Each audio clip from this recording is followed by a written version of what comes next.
Hello, welcome. Um, yeah, I've basically gone live this week without really doing any research, which is most unlike me. I've had a bit of a hectic week, and it's been playing on my mind that I've not done a video this week. So I thought, let's do something different. Let's actually go live and let's just browse the internet together. You might be able to share some of your good news stories with me. So please, put some comments. So yeah, without further ado, let's take a look.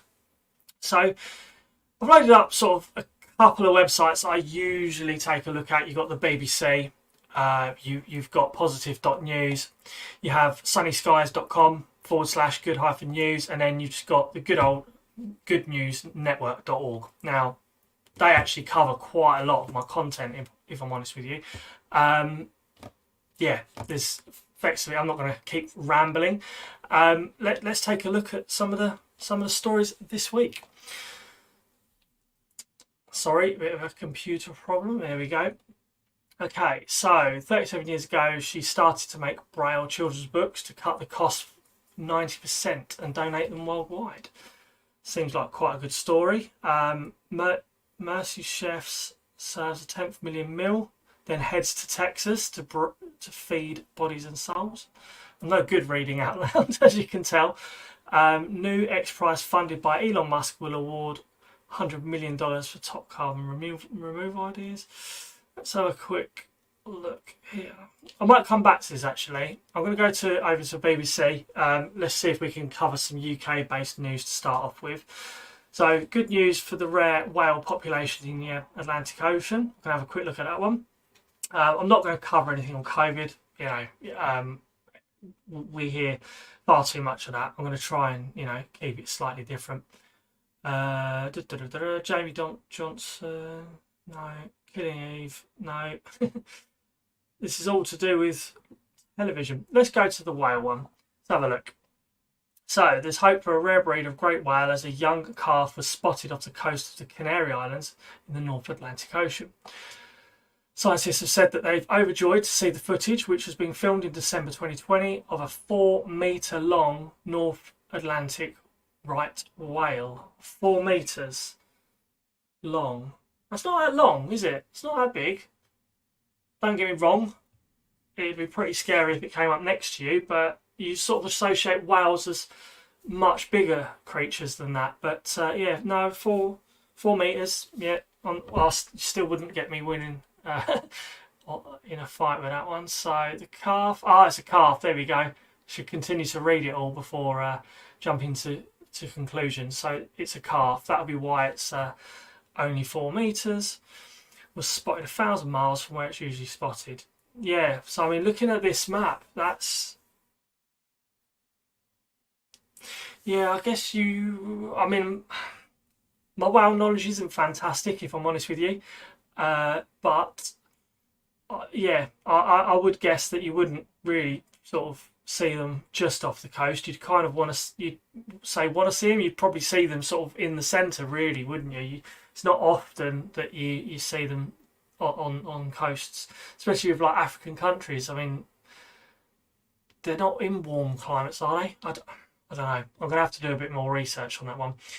This is a species that's been considered extinct on this side of the Atlantic for about 100 years. So I guess it goes to show that you don't get popular sightings. And all of a sudden, this newborn calf appears in El Hierro.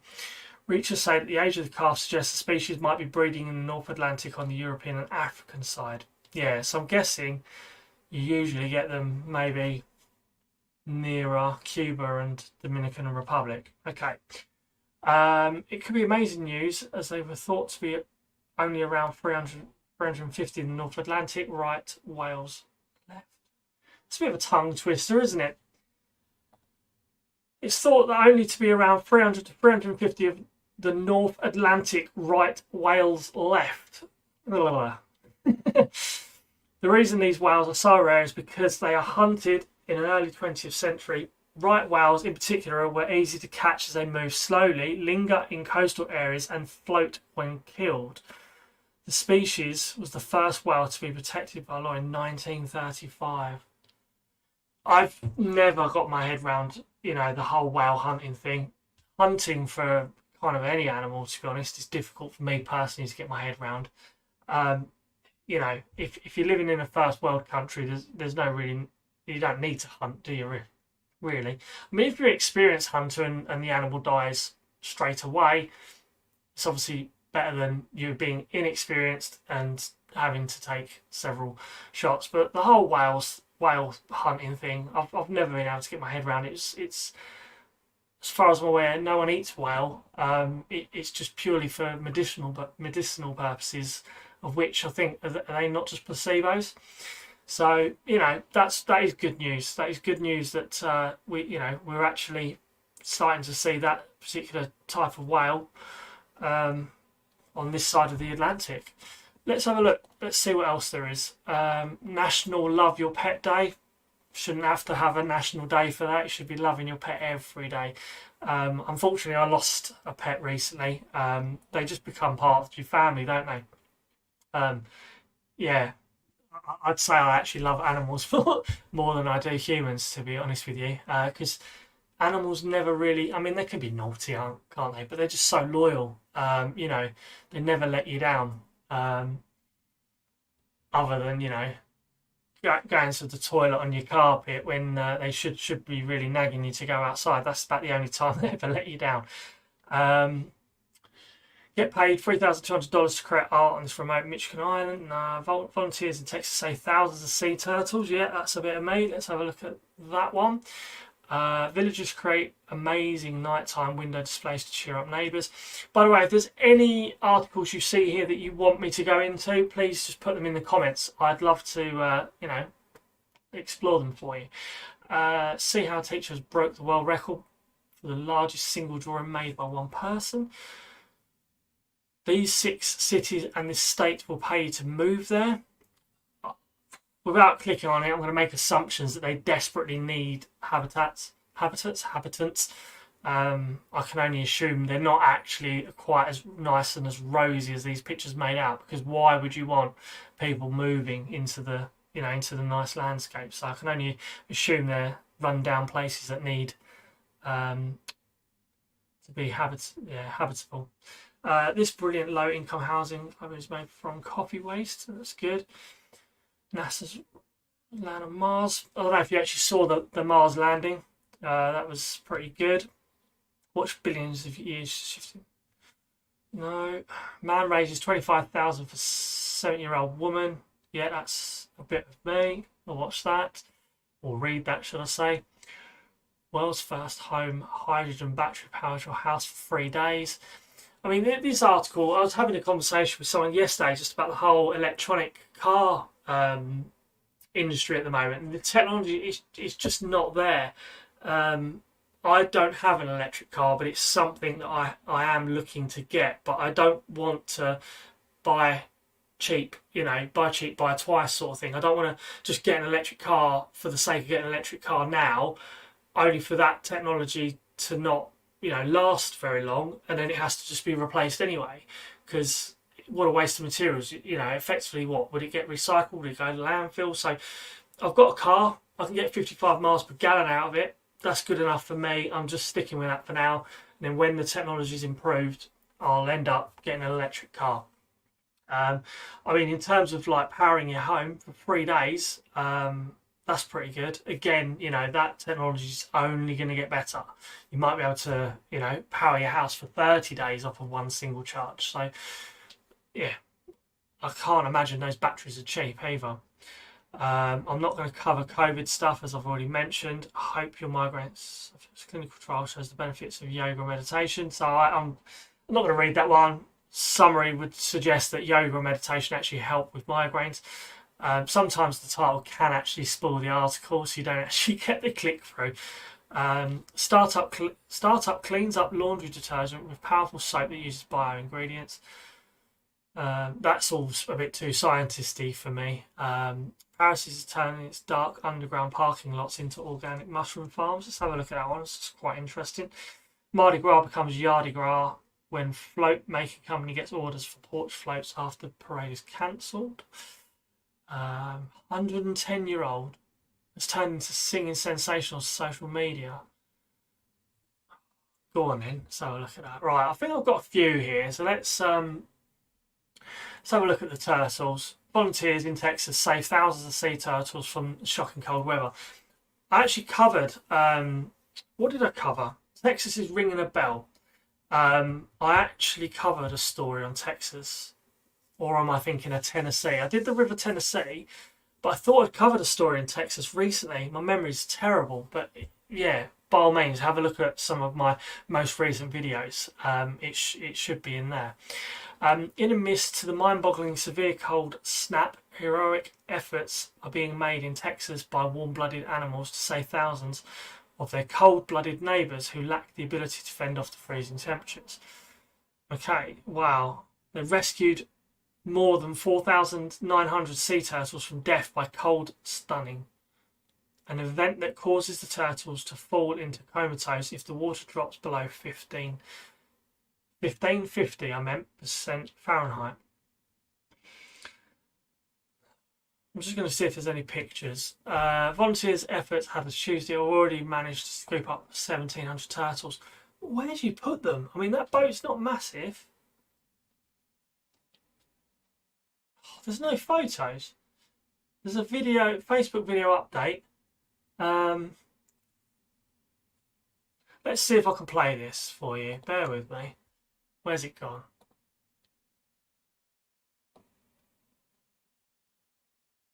Oops. With some critical updates on what's happening here at our main campus on South Padre Island. As you know, not having power and electricity has been our most critical component of this facility since Sunday at 2 a.m.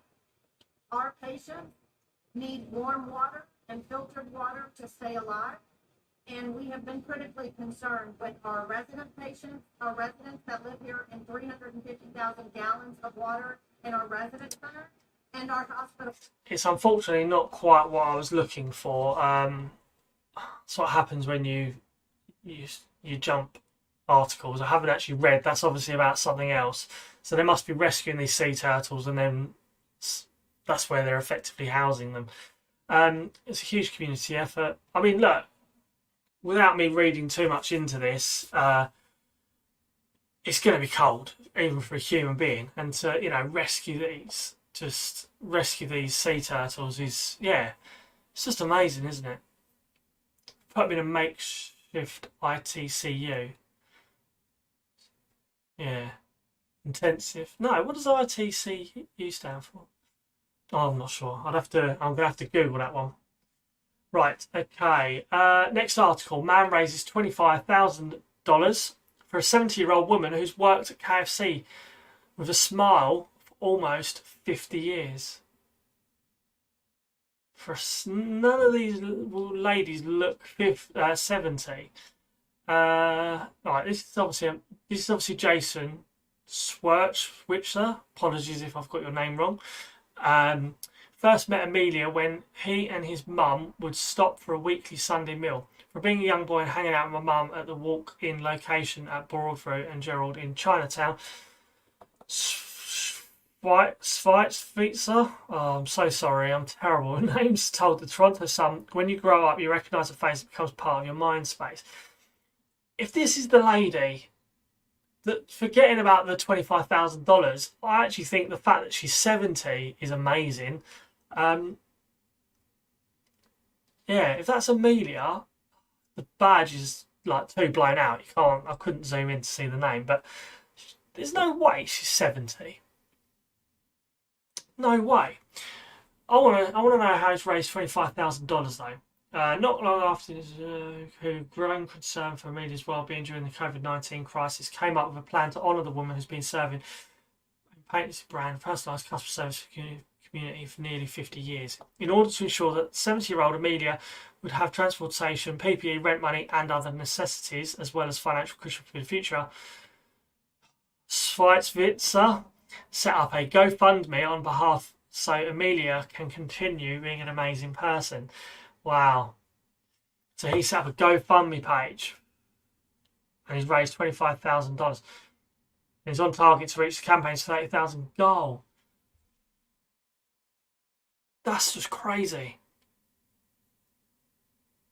I mean, it's great that Jason's, set up that on behalf of Amelia. It's great that Amelia doesn't even look 70. But what's even greater than that is there are people out there. Let's just all make the assumption they've made $1 each. There's 25,000 people out there, almost 30,000 people that have given up $1 or more to raise money for her. Especially in times like this where we're not all exactly rolling in money, are we? It's not that we're not economically strong. So for people to part with the cash to help out someone else is it's just amazing. Yeah, it's just amazing. Sorry, I was just trying to get my head around that really. Um, okay, next article. Paris is turning its dark underground parking lots into organic mushroom farms. I mean, wouldn't necessarily say this is good news or positive news as such. Well, it is positive and it is good news actually, isn't it? Because it's probably a lot of dead space they're actually making some good out of. So yeah, no, fair enough. What can you do with dark underground parking lot that isn't being used anymore? Exactly. Think fungus. So I mean, mushrooms. They obviously do grow. Well, actually, no. He's got lighting there, hasn't he? As I say, because mushrooms normally grow in like woodland areas, so they need light. But in a dark parking lot, I suppose they don't need a great amount of light if you think about woodlands, because not that much light would maybe shine through on the floor. So yeah, okay, fair play to this gentleman. What was his name? Um, what's his name? Dougal Shaw. Uh, that is his name, isn't it?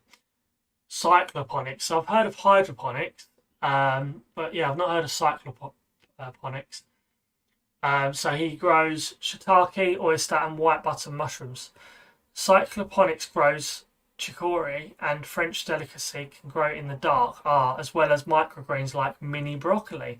These are delivered via bicycle to the local organic grocery stores. I'm just going to see what cycloponics is. Oh, it's a name of a business.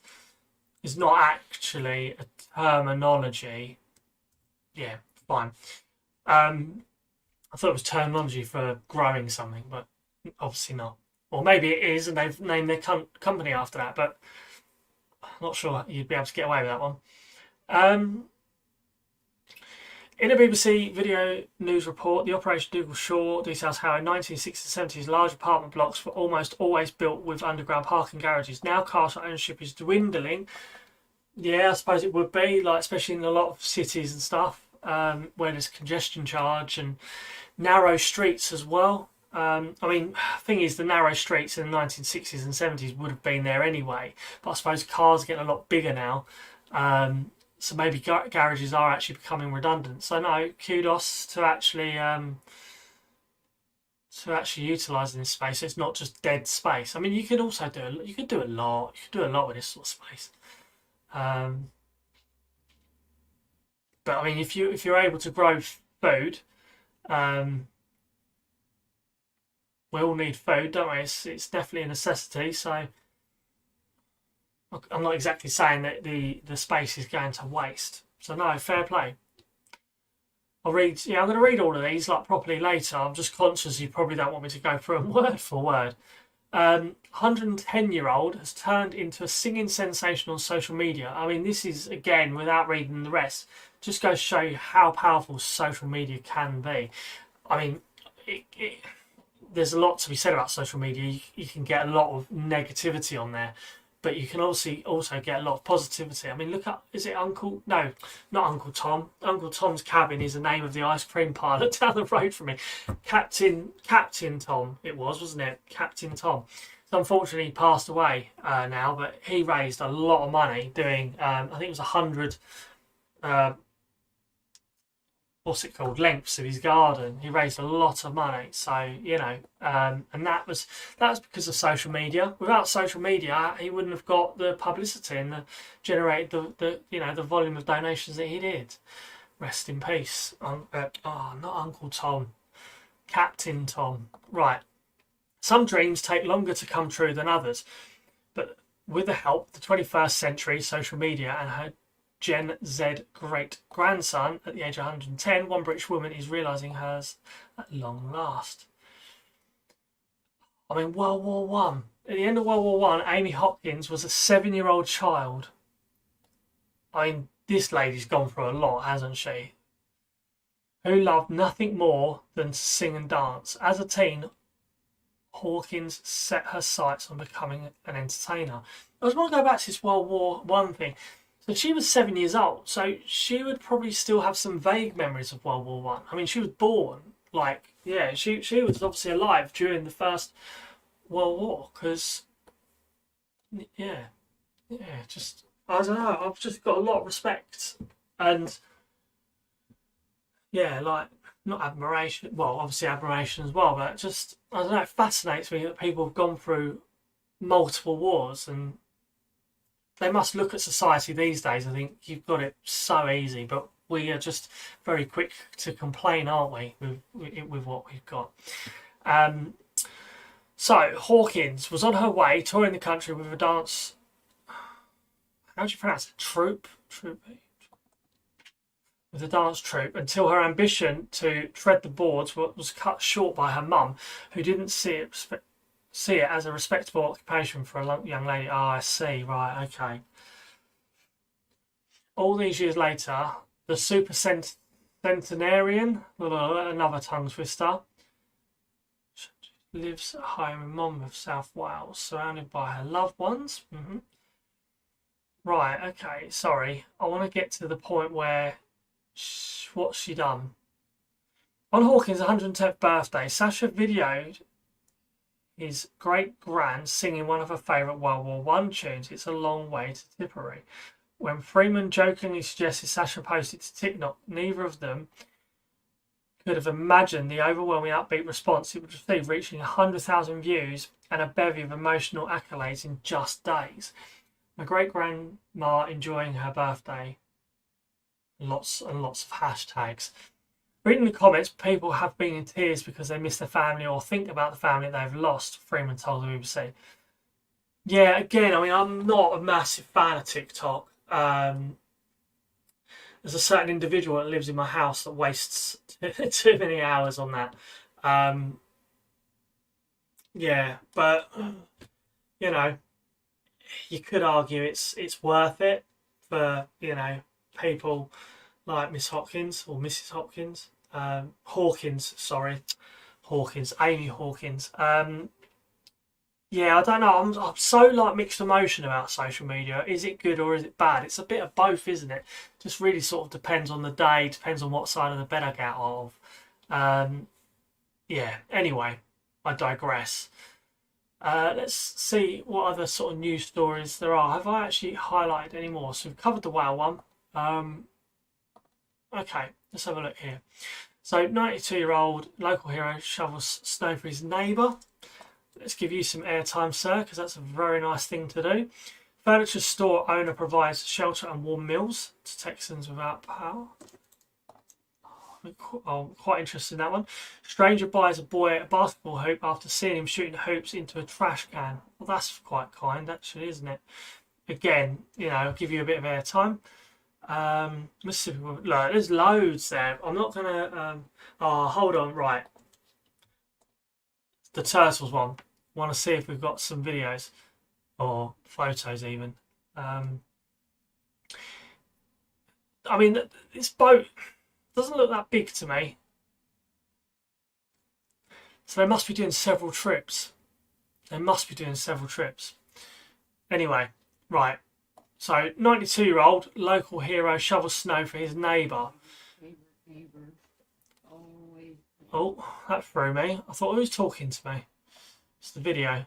Okay, it's just 3 degrees outside when 92-year-old Bella Vista resident Leroy Kostka began shoveling snow for Jen Sheridan's driveway.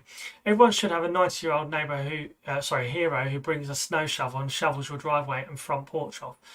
I mean, to be fair, you'd think it was the other way around. I'm not having a snipe here at Jen. She could be, for all I know, like disabled or yeah, just not able to do it. or not very well. But yeah, usually you think that actually it's you helping the 92-year-old, but this gentleman's obviously, yeah, he's obviously sort of well, I don't know, a very helpful neighbour to have, isn't he? I mean, not everyone should have a 92-year-old neighbour, you know, but everyone should have a neighbour that they can certainly rely on in desperate times. So he's a World War II Air Force veteran, married the love of his life while serving in Germany, and after the war, Annie and Leroy returned to the States and eventually retired in Bella Vista. Not heard of Bella Vista, if I'm honest with you, but well, I can't say it looks like a nice place because it's just all covered in snow, but sounds like a nice place. They've been here for nearly 30 years, said Sheridan. The entire neighbourhood loves them dearly, from 20-somethings to 80-year-old widows. I love this man, one user commented. What a stud, wrote another. Sheridan added that Leroy often comes by to play with her dog, Maggie. She says Leroy and Annie are a local treasure. Let's play this video.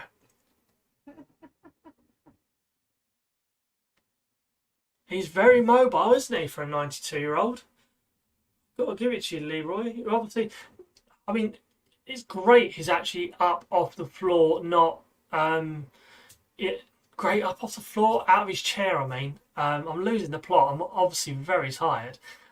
It's great that he's not sort of just decided to stick. Oh, the video is buffering. I apologise. It's great that he's not decided to just stay in his armchair reading the newspaper. He's actually up doing things, you know, keeping his joints mobile. Something we've always said to my granddad. He's in a care home now, but he just lies on his bed, just, you know, watching television. I always say to him, get up, get mobile, get your joints just moving, you know, because you're effectively just going to seize up, and that's obviously what Leroy's very aware of. You know, he's up, he wants to be active, he wants to make the most of life rather than just being, you know, a couch potato. So fair play, Leroy. Thank you very much. I'm sure Jen has already thanked you, but yeah, thank you for shoveling her driveway. So the furniture store owner provides shelter and warm meals to Texans without power. A Houston furniture store owner is providing shelter.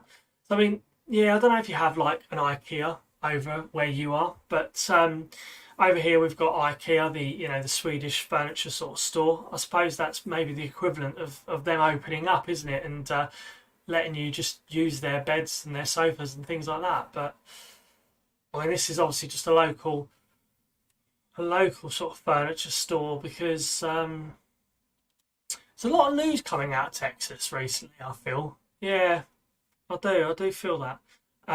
But yeah, no, this is pretty generous. He's obviously just I don't know if it's like a one-man band, but it's obviously sort of a small, if it is a chain, it's a small chain of furniture stores. So for, you know, the owners of this store to let the, you know, residents use the furniture and stuff is, well, incredibly generous, because I can't imagine they're going to hold their value now that they've, you know, been used. Anyway, I'll read that again properly later. Man in Louisiana surprised a boy with a new basketball goal. It's a basketball hoop, isn't it, to be fair? After he saw a child using a trash can as a hoop. Oh, so they do know what a hoop is. They've just decided to use the word goal there for whatever reason. I'm more interested in that truck. Look at that. Nice. Anyway, Devin Hinkston, 30, was driving through the town of Alexandria, Louisiana, when he spotted a young boy playing basketball in his driveway. When he got closer, he realised the boy was using a trash can as a basketball hoop. I always do. Random acts of kindness, Hinkston told GMA. I'll see the kids in the corner store and I'll buy them all something to snack on. I'll see a homeless person and buy them a bomber jacket or some food. I just never post about it on social media because that's not the reason I'm doing it. I'm doing it from the heart. Yeah, no, fair play. Well, you've been recognised now, and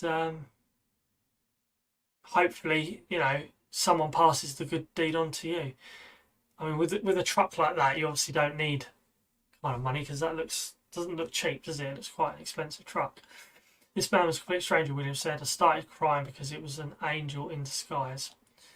Hinkston said he got emotional too. Jeremiah was in the background jumping for joy, and she was jumping, and I was dropping tears. Ah. Yeah, that's cool. That's awesome, that is. Nice one. Yeah, I think I'll call it a day. I appreciate I've probably been rambling on for a little bit, but this is effectively sort of the process that I go through before I actually. Sorry, I was going to say hello to Dolly. I can't actually multitask. But yeah, this is sort of the process that I go through when preparing for my videos. I sort of have a quick look across some of these websites and just pluck out some stories that, sort of hit home, or not necessarily hit home, but they make me feel absolutely amazing. I mean, last week I covered the story of this 70-year-old man who rows across the Atlantic Ocean to raise, $1 million for Alzheimer's. Yeah, that's effectively sort of the process. And if you've sort of got any good news, no.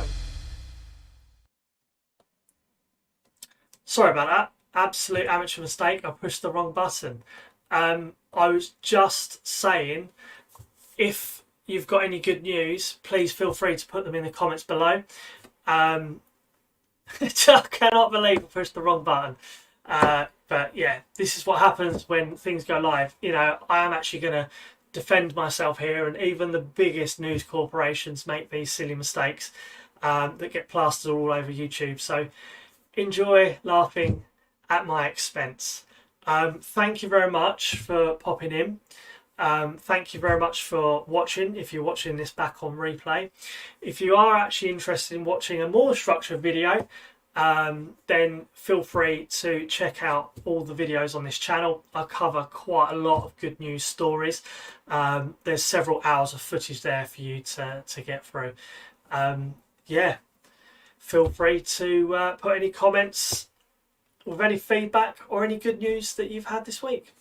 Thanks for watching and take care. And I'll see you next week.